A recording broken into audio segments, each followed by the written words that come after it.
Исәнмесез, эфирда яңалыклар чыгарылышы, студияда Лилия Гатина, Алгатаба 2023 елның яңалыклары турында. Шолда аномаль солкыннар жылтуны койшан көтәргә. Дәресләр юкка чыгарылмый, каникуллар озайтылмый, шәһәр мәктәпләре солкында үз эшләрен ничек оештырдылар. Аномаль солкыннар килү белән Татарстанда üşү очраклары теркәлә башлады. Көчле солкыннардан үзеңне ничек сакларга?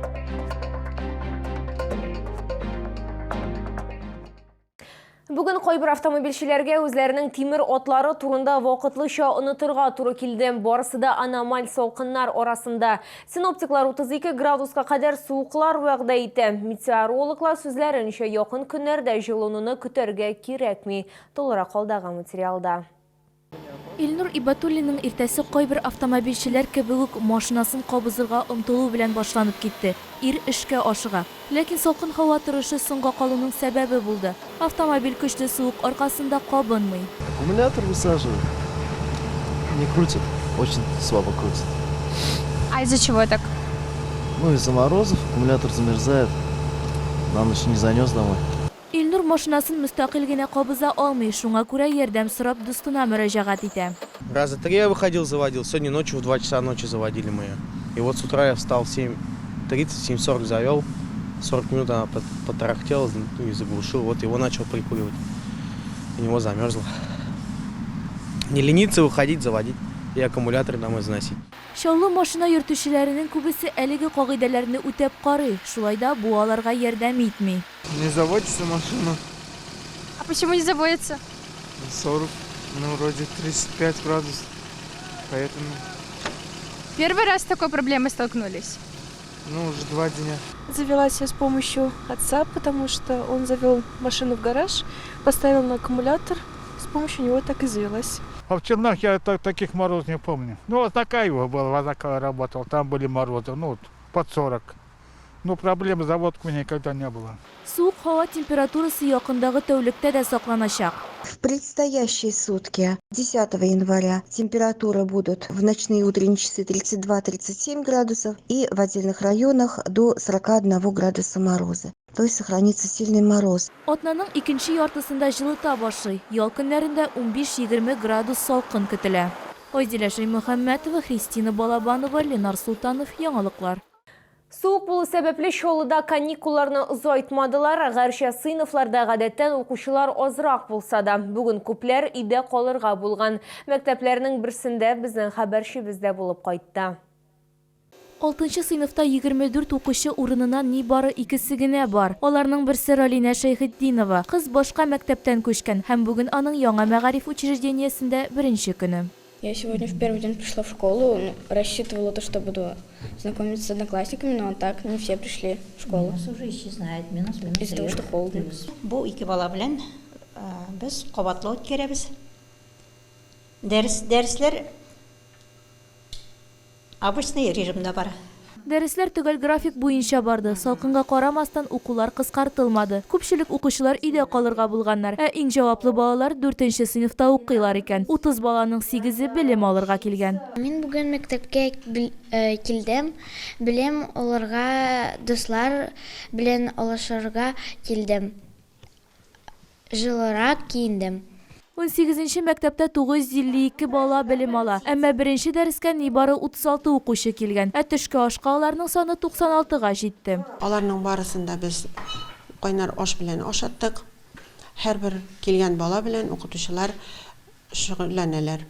Синоптиклар фаразлавынча, суыклар чигенмәячәк. Шуңа күрә кайбер балалар иртәгә дә өйдә калырга мөмкин. Айзилә Шаймөхәммәтова, Эльмира Гайнетдинова, Кирилл Хабзи, яңалыклар. Аномаль солкыннар килү белән Татарстанда üşү очраклары теркәлә башлады. Мәсәлән, республика хастаханәләренең берсендә генә дә көнгә уртача 3 пациент килә. Гыйнварның 1нче атнасында Чаллыда 13 зыян күрүчедә гипотермия очраклары теркәлгән. Шуларның 7-се хастаханәгә салынган. Көчле солкыннардан үзеңне ничек сакларга? Бу турыда алдагы материалда сөйләрбез. Көчле суыклар башланганнан соң хастаханәләргә кешеләр еш кына нык шу һәм туңу билгеләре белән эләгә. Аеруча авыр очраклар да бар. Медиклар сүзләренчә, түбән температурадан еш кына тиешенчә җылы киемнәр һәм аяк киемнәре белән сакланмаган колаклар, борын, кул һәм аяк бармаклары зыян күрә. При переохлаждении наступает помутнение сознания, то есть у человека иногда даже галлюцинации могут наступать. Вот. Слабость наступает, контроль теряется над происходящим. Вот это первой степени. При температуре где-то ниже 32 градусов. Шәһәрдәшләр көчле суыкларга ничек каршы тора? Вот. Спецовка. Греемся. Только так. А как еще? Мы же недолго на улице бываем, а на улице постоишь, так холодно, конечно. 30 с лишним, по-моему, сейчас. Вот теплые брюки, теплая куртка. Все нормально. Это разве мороз для нас? Но у нас в России всегда морозно должно было быть.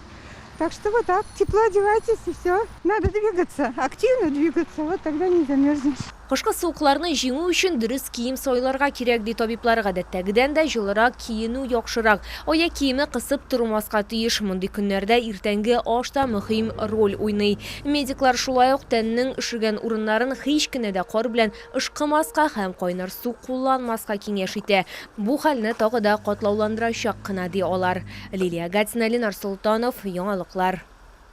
Балаларны мәктәп ашханәләрендә, хезмәткәрләрне сәнәгать предприятиеләрендә ашату барысы да контрольдә. Бу хакта шәһәрнең баш санитар табибы Илгизәр Бариев хәбәр итте. Шулай ук кышкы каникуллар вакытында сәламәтләндерү лагерьләре эшчәнлегенә йомгак ясады. Тулырак безнең материалда.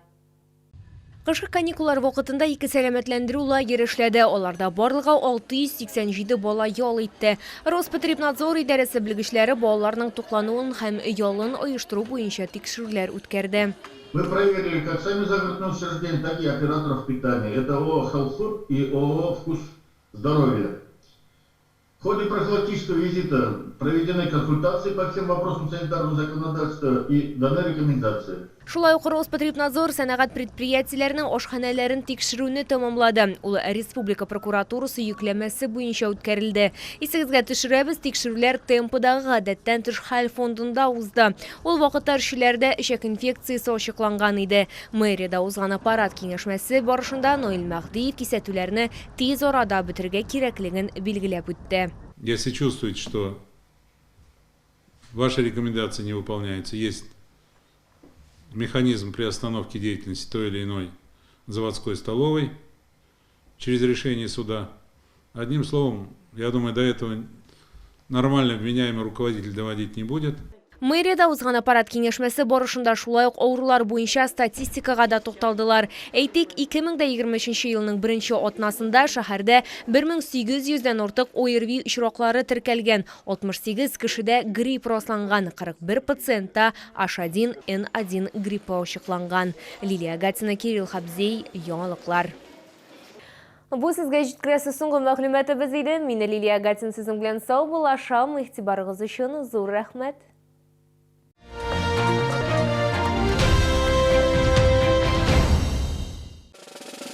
Оформите кредит в Акбарсбанке по ставке от 4,5% и получайте кэшбэк за ежемесячное погашение. Оставьте заявку на akbars.ru. ООО «Гольфстрим» приглашает на работу. Достойная заработная плата, вахтовый метод работы, трудоустройство согласно ТК РФ. Справки по телефону в Альметьевске 312 834. Требуется домработница на постоянной основе 919 628 99 95.